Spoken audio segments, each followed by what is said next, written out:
de Fabri. Claro que sí. En cuanto a terapia génica, está en fases, estudios preclínicos, fase uno y fase 2 hasta ahora.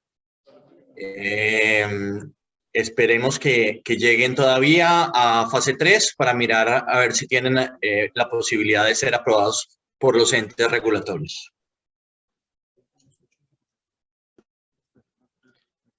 Doctor, qué pena, ¿nos puede repetir la respuesta? Es que aquí en el auditorio no escuchamos, por favor. Claro que sí, claro que sí. Eh, La terapia génica es una muy buena alternativa, sin embargo, hasta ahora va en fases iniciales de desarrollo clínico, no ha llegado a estudios de fase 3 todavía y hasta que no lleguen ahí, pues todavía no pueden ser aprobados, pero es una muy esperanzadora posibilidad hacia el futuro. Vale, doctor. Otra pregunta que realizan es, ¿significa que ambos alelos se expresarán para la proteína? ¿Hablaríamos de una expresión fenotípica de respuesta codominante? El fenómeno de leonización, solo uno, ¿qué pasa con el fenómeno de leonización y es tan bonito en las mujeres y las hace únicas, especiales y diferentes? ¿Qué pasa? Sucede que solo uno de los dos alelos en cada una de las células es expresado. El problema es, ¿cuál de los dos alelos se escogió? A eso se llama el fenómeno de leonización. A esa escogencia que antes se creía aleatoria, ahora hay mucha controversia de que no es tanto aleatorio, sino hay algo de sesgo de selección por una o por otra. Dependerá la expresión de las mujeres. Y pongo acá un ejemplo. Cada órgano, cada célula tiene una expresión particular.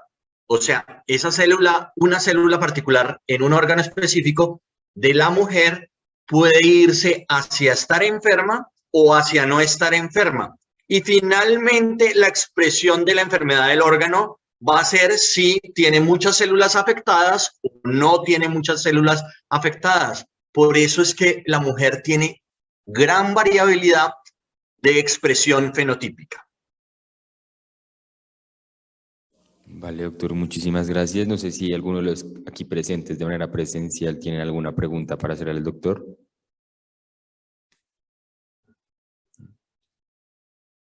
Listo, doctor, muchísimas gracias. Excelente, pues, la intervención. Muchas gracias y muy buen día. Que esté muy bien, doctor. Continuando con el cronograma del día de hoy, vamos a continuar con el tema de genética en arritmias a cargo del doctor Jorge Rojas, médico cirujano Universidad Tecnológica de Pereira, especialista en genética médica de la Pontificia Universidad Javeriana y actual miembro del equipo de genética del Hospital San Ignacio. Buenos días a todos, muchísimas gracias por la invitación para participar en este simposio. Mi nombre es Jorge Armando Rojas Martínez, yo soy médico especialista en genética médica de la Pontificia Universidad Javeriana, médico genetista del Hospital Universitario San Ignacio y profesor clínico adjunto de la Facultad de Medicina de la Pontificia Universidad Javeriana. A continuación vamos a abordar el tema de las arritmias familiares o de la genética de las arritmias y los trastornos de la conducción cardíaca.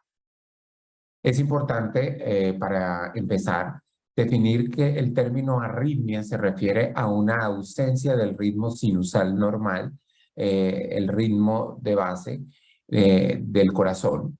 Y la importancia clínica de las arritmias se debe a que muchas de ellas pueden derivar en eventos que amenazan la vida y causar una muerte súbita cardíaca.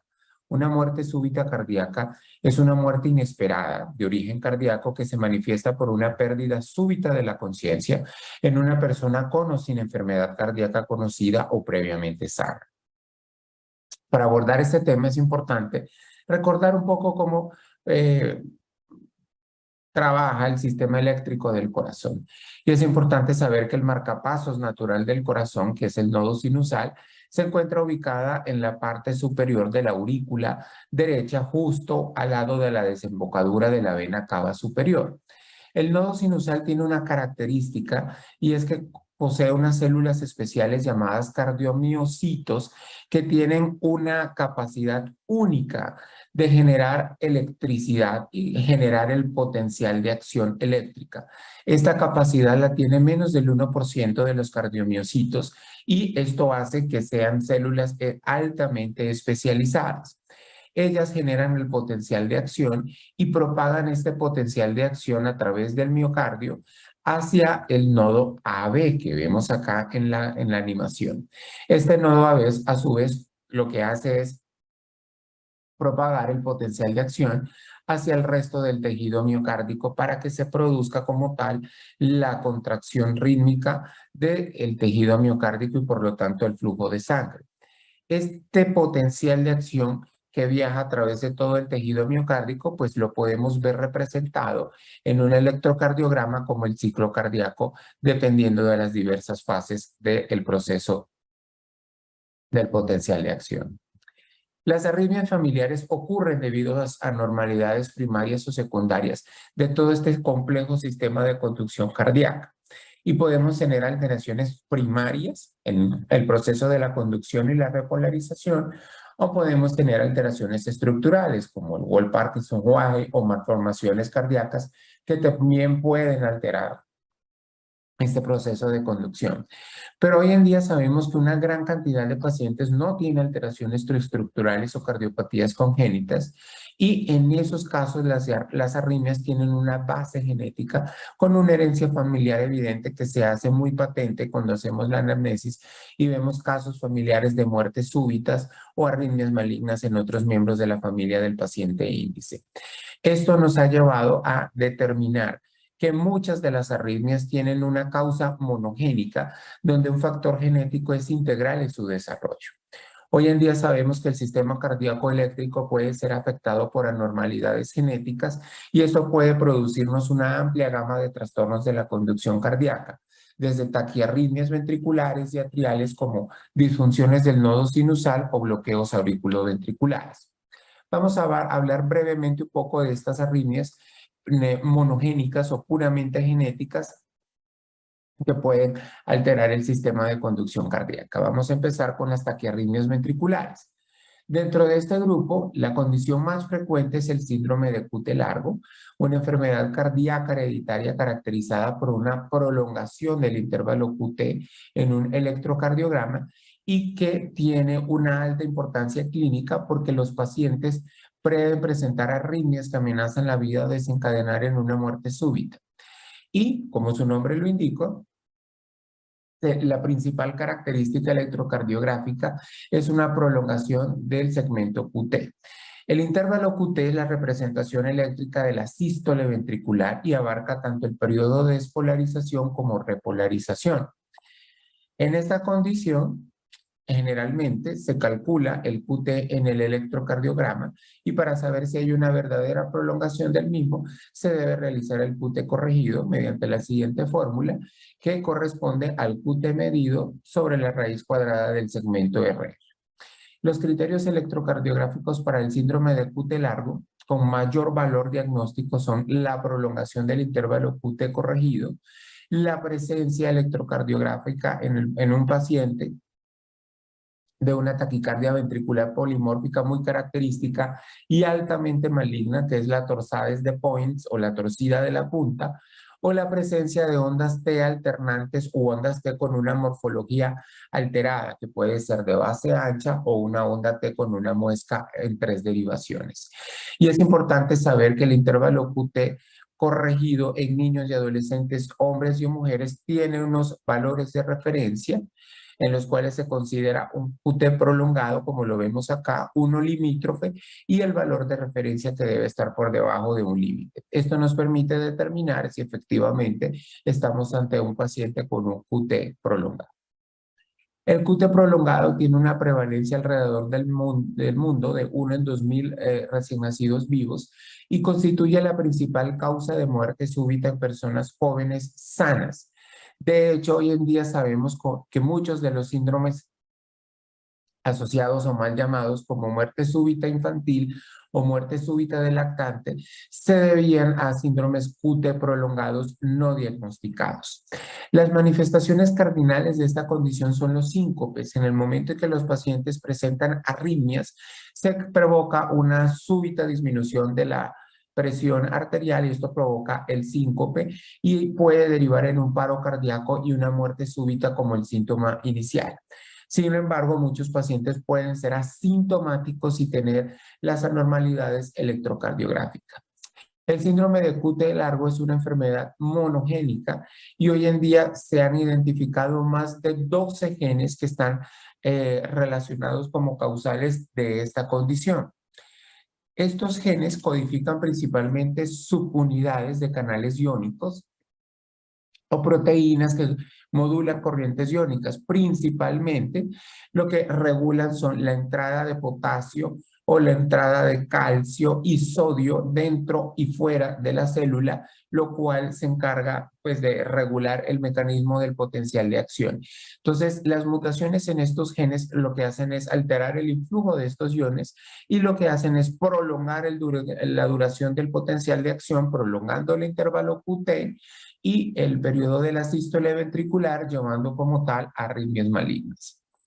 La forma más prevalente es la tipo 1, causada por mutaciones en el gen KCNQ1, el cual codifica un canal de potasio dependiente de voltaje. Entre un 30 a 50% de los pacientes con síndrome de QT largos tienen mutaciones en este gen y por lo tanto constituye la forma más prevalente. El síndrome de QT largo en su forma clásica no tiene dificultades diagnósticas. Primero porque el paciente presentó una muerte súbita aortada o una arritmia maligna o síncopes o hubo un hallazgo incidental con un patrón clásico o característico en el electrocardiograma. Sin embargo, hay una minoría de casos que son borderline y son complejos porque estos pacientes pueden tener un intervalo QT en el límite, pueden carecer de síntomas clínicos, pero pueden tener historia familiar de muertes súbitas.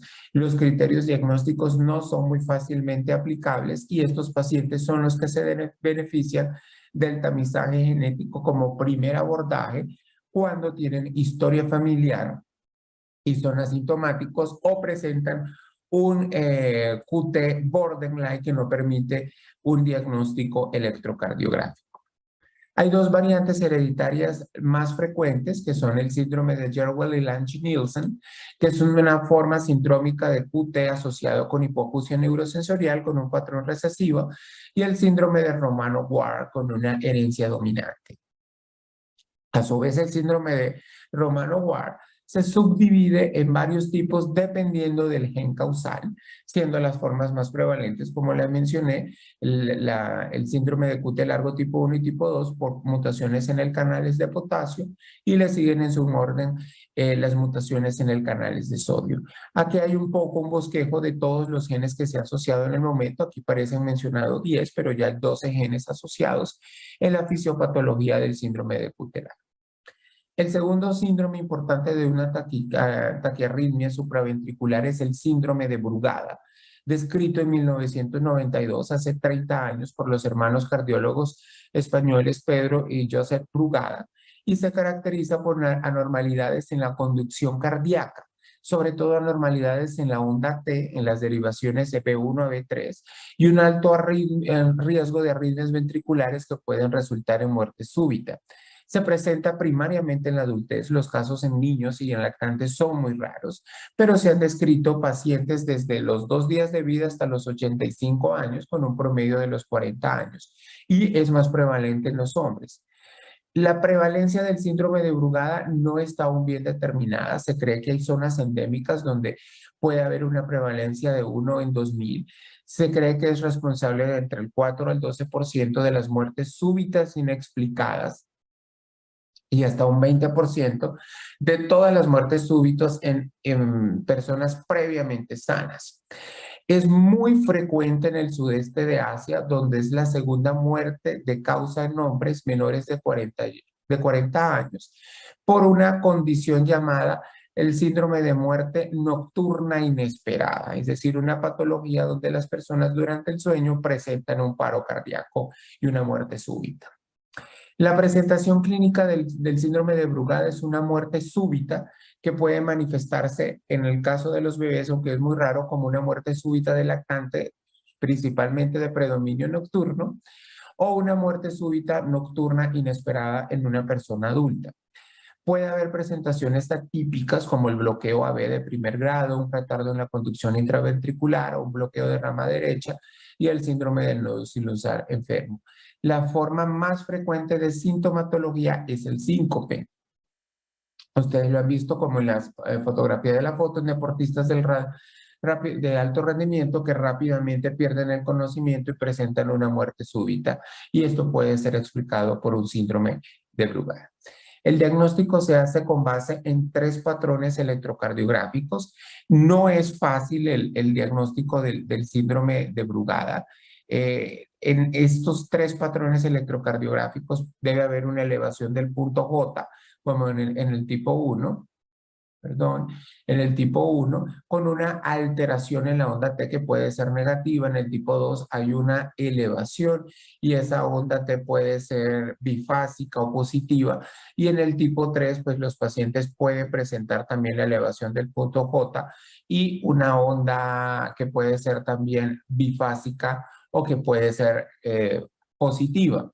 Y en el tipo 2 y tipo 3, los pacientes deben presentar una conversión al tipo 1 después de que se les aplique un bloqueador de canales de sodio. Entonces, el diagnóstico es complejo. El patrón electrocardiográfico tipo 1 más la sintomatología hace el diagnóstico, mientras que el tipo 2 o tipo 3 requieren de una inducción de la arritmia mediante medicamentos para poder facilitar el diagnóstico electrocardiográfico. Casi todos los pacientes tienen un padre afectado, la herencia es dominante y menos del 1% de los casos son de novo. Lo que sabemos hoy en día es que hay más de 27 genes implicados en la etiología del síndrome de Brugada. La mayoría de ellos son canales de sodio o canales de calcio, perdón, dependientes de voltaje que regulan el influjo de electrolitos en las células que generan el potencial de acción. Otra de las taquiarritmias ventriculares es el síndrome del QT corto, que a diferencia, como su nombre lo indica, del QT largo, es una enfermedad eléctrica donde hay una disminución en la duración del intervalo QT y esto provoca arritmias cardíacas y una elevada asociación con muertes súbitas. Muy raro, se han descrito menos de 100 casos hasta el momento en la literatura y con un espectro fenotípico de sintomatología muy variable. Pues incluso pacientes asintomáticos hasta pacientes con fibrilación auricular paroxístico permanente, síncopes, arritmias ventriculares y muerte súbita. La edad de inicio suele ser muy temprana, incluso dentro del primer año de vida, los pacientes pueden presentar muerte súbita y presentarse como una muerte súbita en lactantes de predominio nocturno. Incluso se han descrito casos donde la arritmia es desencadenada en estos pacientes por ruidos intensos o emociones intensas. La herencia es dominante, la mayoría de los casos que se han descrito son esporádicos, pero en los casos que tienen un fuerte factor familiar, se han descrito hasta el momento aproximadamente 9 genes también que codifican principalmente canales de potasio dependientes de voltaje y que se encargan de regular el influjo iónico. Las mutaciones llevan a una ganancia de función y una reducción de la duración del potencial de acción, lo cual explica en el electrocardiograma pues un intervalo QT corto. Este es un paciente con un QT corto después de una reanimación de un paro cardíaco por una fibrilación ventricular pues desencadenada por esta anormalidad en la conducción cardíaca. Otras taquicardias son la taquicardia ventricular polimórfica catecolaminérgica, que se caracteriza por episodios sincopales que ocurren durante el ejercicio o emociones agudas en personas sanas. Los síncopes en estos pacientes se desencadenan por taquicardias ventriculares de rápida respuesta que pueden ser bidireccionales o incluso polimórficas y pueden tener una recuperación espontánea o degenerar en una fibrilación ventricular con una muerte súbita. También es de aparición temprana en la infancia, con una edad de inicio entre los 7 a los 9 años o hasta la cuarta década. Altamente letal porque puede derivar en una fibrilación ventricular si no se da tratamiento, y estos pacientes pues requieren un cardiodesfibrilador implantable para abortar los episodios malignos. El 30% de los pacientes tiene al menos un paro cardíaco en su vida y el 80% puede presentar solamente síncomes como síntomas iniciales. Hoy en día sabemos que tiene una prevalencia aproximada de 1 en 10.000, pero puede ser menor porque tiene una alta letalidad en los niños, lo cual lleva también a un subdiagnóstico. Y el diagnóstico se hace demostrando la taquicardia ventricular típica desencadenada durante la activación adrenérgica, es decir, cuando hay ejercicio o emociones agudas que el cuerpo elimina catecolaminas, taquicardias bidireccionales, arritmias supraventriculares inducidas por el ejercicio que son muy frecuentes, historias de palpitaciones en los niños o síncopes relacionados con la emoción y el ejercicio, y ausencia de anormalidades cardíacas. Se han asociado hasta el momento 10 genes, pero los más frecuentes son el gen RIT2, que codifica la rianodina, un canal dependiente de voltaje, que causa la forma dominante más frecuente, y el gen CASQ2, que codifica también para un canal dependiente de calcio, que es responsable de las formas recesivas y está pues implicado como tal en el control del flujo del calcio intracelular. Esto es un paciente, como vemos, en reposo con un ritmo normal. Luego de ejercicio, el paciente empieza a presentar una arritmia ventricular que se hace polimórfica a medida que continúa con el ejercicio intenso, y finalmente cuando cesa el ejercicio puede regresar nuevamente a su ritmo normal o, por el contrario, terminar en una fibrilación ventricular con una muerte súbita. Finalmente tenemos las disritmias supraventriculares. Ahí tenemos la fibrilación auricular familiar, que es la más común de las arritmias sostenidas a nivel mundial, una causa común de ACV embólico con más de 3 millones, es la arritmia más frecuente, y tiene también una base genética. Aunque la mayoría de los casos son esporádicos, se han descrito casos dominantes con diagnósticos o presentaciones clínicas de entre los 2 a 46 años con una penetrancia completa. Se han descrito más de 46 genes asociados a fibrilaciones auriculares familiares. Como vemos en la tabla, estos son los más frecuentes. Y los pacientes, pueden presentar fibrilaciones que pueden degenerar más adelante en episodios sincopales o en una muerte súbita. Finalmente tenemos el síndrome de Wolff-Parkinson-White, que es un síndrome de preexcitación de los ventrículos del corazón por una vía accesoria conocida como el haz de Kane, que es una comunicación eléctrica alterna y anormal de la aurícula al ventrículo. Tiene una incidencia de 0.1 al 3% de los casos de arritmia. La mayoría de las personas son asintomáticas, pero tienen un riesgo de muerte súbita por taquiarritmias por la que la vía accesoria produce. Los pacientes pueden presentar taquicardias supraventriculares o taquicardias por reentradas clásicas, o incluso episodios de fibrilaciones auriculares paroxísticas. Se han descrito una minoría de los casos que pueden ser genéticos con una herencia dominantes, y principalmente se han asociado a mutación en el gen PRKG2, que codifica una subunidad de una proteína quinasa dependiente del AMP cíclico, y esta proteína regula los niveles de ATP celular, lo cual altera el potencial de acción. Afortunadamente, los casos monogénicos son muy infrecuentes. Finalmente, tenemos otras anormalidades primarias del sistema de conducción. Y aquí tenemos la enfermedad de Lenegre, también conocida como el defecto de la conducción cardíaca progresiva o el bloqueo AB familiar. Esta patología es la principal causa de implantes de marcapaso en el mundo y se caracteriza por un empeoramiento de la conducción cardíaca, principalmente a través del sistema His-Purkinje, es decir, en la parte final del potencial de acción para distribución al resto del tejido miocárdico es donde ocurre la alteración. y esto evidentemente lleva a un bloqueo de rama derecha o izquierda y se observa en el electrocardiograma como un ensanchamiento del complejo QRS. Los pacientes finalmente desarrollan un bloqueo AB y esto puede degenerar en síntomas como síncopes o muerte súbita, que es el síntoma común denominador de la mayoría de las arritmias hereditarias. La mayoría de los casos de esta patología se deben a mutaciones en el gen CSN5A que codifica para un canal de sodio dependiente de voltaje. Este mismo gen está también implicado en pacientes con QT largo y el síndrome de Brugada. Es decir, puede tener diversos fenotipos dependiendo de dónde se ocurra la mutación en la proteína. El diagnóstico básicamente está dado por las alteraciones electrocardiográficas y el monitoreo Holter que puede evidenciar pues, los bloqueos de rama derecha o izquierda con las alteraciones en el complejo QRS. Tenemos también el síndrome del nodo sinusal enfermo. Recordemos que el nodo sinusal es el marcapasos natural del corazón. Entonces, en esta patología se caracteriza por un grupo de ritmos cardíacos anormales o taquicardias por trastornos en el nodo sinusal. Entonces, estos pacientes, por tener precisamente alteraciones en el nodo sinusal, pueden presentar ritmos alternantes de bradicardias con taquicardias.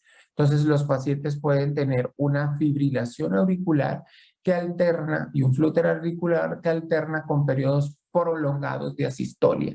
Esto provoca una disminución súbita de la presión arterial que se puede evidenciar por síncopes o incluso la muerte súbita cuando el periodo de asistolia es muy prolongado. Generalmente ocurre con frecuencia en la tercera edad.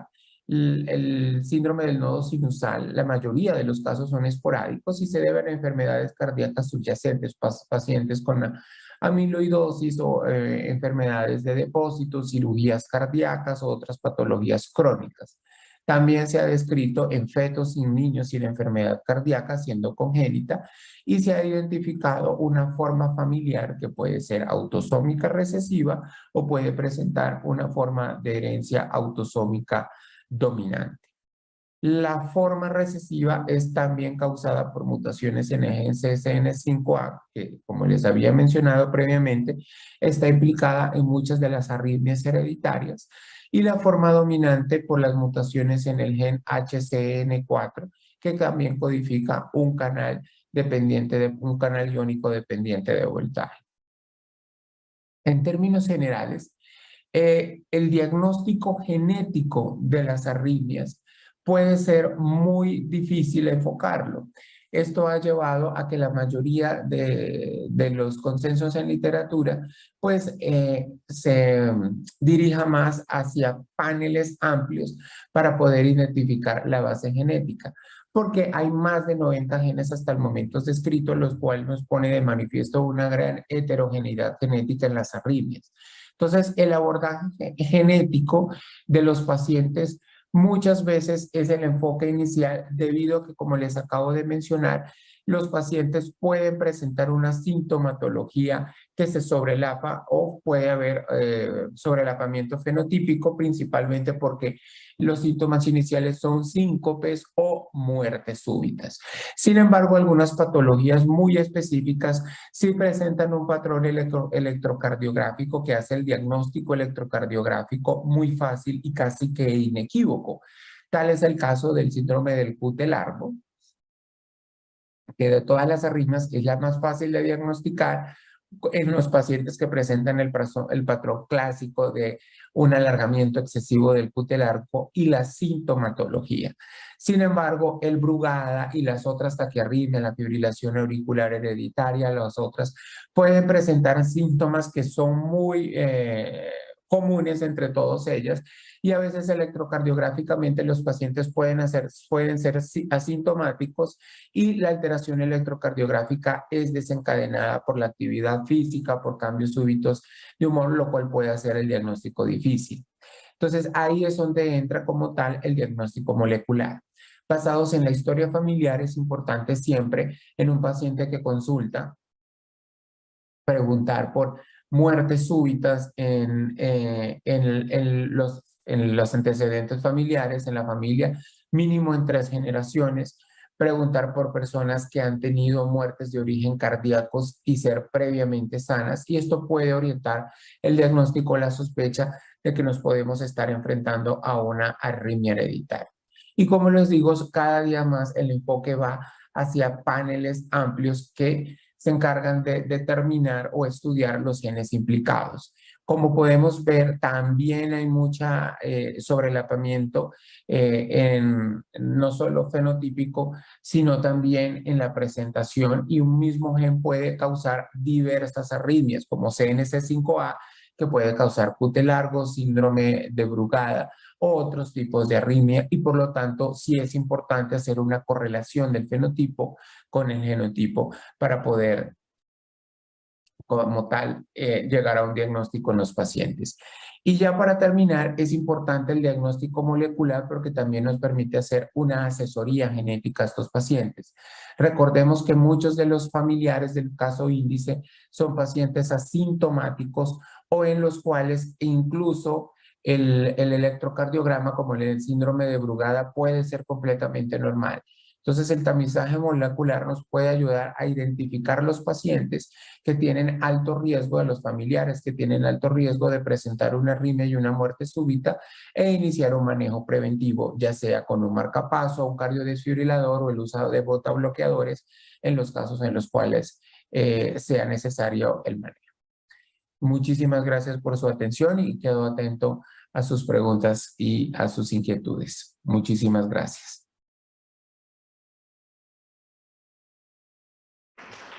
Bueno, muchísimas gracias, doctor. Pues en esta ocasión el doctor no se encuentra conectado. Sin embargo, cualquier inquietud que le quieran hacer los aquí presentes o los que nos están acompañando vía remota, la pueden realizar la pregunta, nosotros la transmitimos al doctor y apenas tengamos respuesta, pues se las haremos llegar. A continuación vamos a realizar otro sorteo por uno de nuestros patrocinadores, la Editorial Médica Panamericana, la cual nos ayuda como a incentivar a las personas que se encuentran aquí presentes, por lo que vamos a realizar la rifa de un libro y un ebook. Entonces, como pues acabaron de ver, a cada uno de los aquí presentes